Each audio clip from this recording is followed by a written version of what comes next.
Bueno, la verdad es que ha sido una experiencia muy maravillosa para todo el equipo de gobierno y para el propio presidente y la vicepresidenta, podernos encontrar con las comunidades y empezar a construir sus derechos en regiones que históricamente fueron abandonadas por el Estado y por los gobiernos. Encontrarnos en territorios antioqueños como Apartadó, que es una gran potencia agrícola, es una gran potencia en términos ambientales, y dinamizar nuestra política de inversión social, de cierre de brechas ha sido muy importante. Estar en Montería el día de ayer, avanzando en la titulación de tierras a familias campesinas, avanzando en nuestra política de reforma agraria, y hoy ya aquí en el sur del Caribe, en Ayapel, encontrarnos también con miles y cientos de personas que esperan que el gobierno del cambio llegue a cerrar esas brechas, atender las preocupaciones en materia de educación, de salud, de agua potable, de transición energética, de medio ambiente y de agricultura.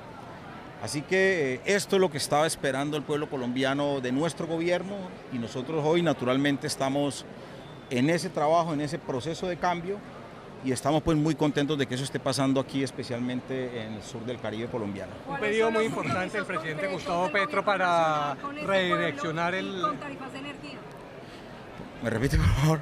¿Cuáles son los compromisos puntuales del gobierno con el Caribe y qué alivios se van a entregar en materia de tarifas de energía? Bueno, la tragedia que se vive en los 8 departamentos del Caribe en materia de tarifas de servicios públicos es terrible. Aquí no solamente es el problema del costo de la tarifa, que de hecho es muy grave, es la misma red que prácticamente no sirve. Esto es una red que hace más de 20 años no se le invierte en infraestructura. Aquí tenemos uno de los hechos más deplorables de corrupción que se han presentado en el país. La multinacional Fenosa es una empresa que tiene que explicarle al país qué hizo con más de 14 billones que se le entregaron en subsidios y que hoy no están en la infraestructura, que está generando las pérdidas que ponen la tarifa, solo en pérdidas, en un 27% más caras que en el resto del país. Ese es un tema pues, muy preocupante, porque aquí hay un escenario de impunidad muy grande. Pero más allá de eso, nosotros hoy estamos evaluando qué acciones vamos a tomar. Hay una solicitud directa que pongamos 2 billones de pesos en subsidios para aliviar un poco el costo de la tarifa, pero eso no resuelve el problema. Eso significaría que en el próximo año tendríamos que traer 4 billones del presupuesto general, y si seguimos así, el tercer año serían 6 billones, y esto sería un problema de nunca acabar.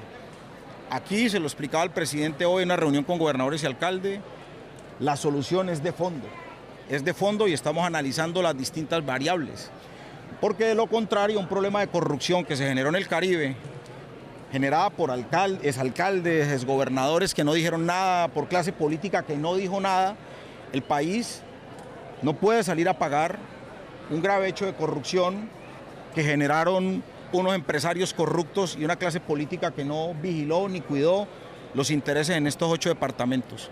Así que hoy debo decirlo con la mayor responsabilidad, como director de planeación, que la salida es una salida, la que tenemos que tomar es una salida de fondo.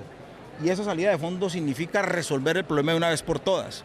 En solo inversiones se requieren en este momento de manera inmediata 10 billones para resolver el problema de infraestructura que no se hizo en más de 20 años. Así que yo en esto seguiré insistiendo de manera urgente en tratar de resolver estos problemas. Por ahora estamos trabajando a corto y mediano plazo el tema, y es la transición energética que traemos aquí, es la autogeneración de energía con paneles solares y con otras fuentes limpias que nos permitan hacerlo.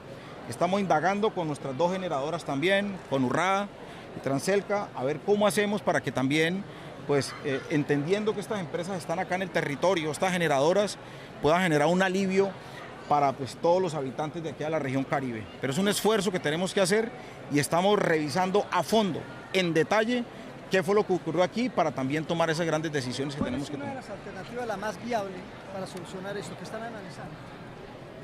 Miren, este problema más que político es un problema técnico y de recursos. Aquí la infraestructura que se tiene es una infraestructura vieja y obsoleta. Esa infraestructura ha generado más de 1.100 personas muertas, electrocutadas, porque la red realmente es insostenible. Así que plantear hoy una salida y una decisión sería absolutamente irresponsable, pero el compromiso de nuestro presidente, de nuestro ministro de Minas, de la Dirección Nacional de Planeación, es el menor tiempo posible dar una solución integral y definitiva a este problema. Director, ¿la empresa privada está dispuesta también a negociar? Porque pues se hablan de posibles decretos, reuniones, pero la empresa privada también tiene una responsabilidad inmensa en este tema. ¿Qué dice la empresa privada?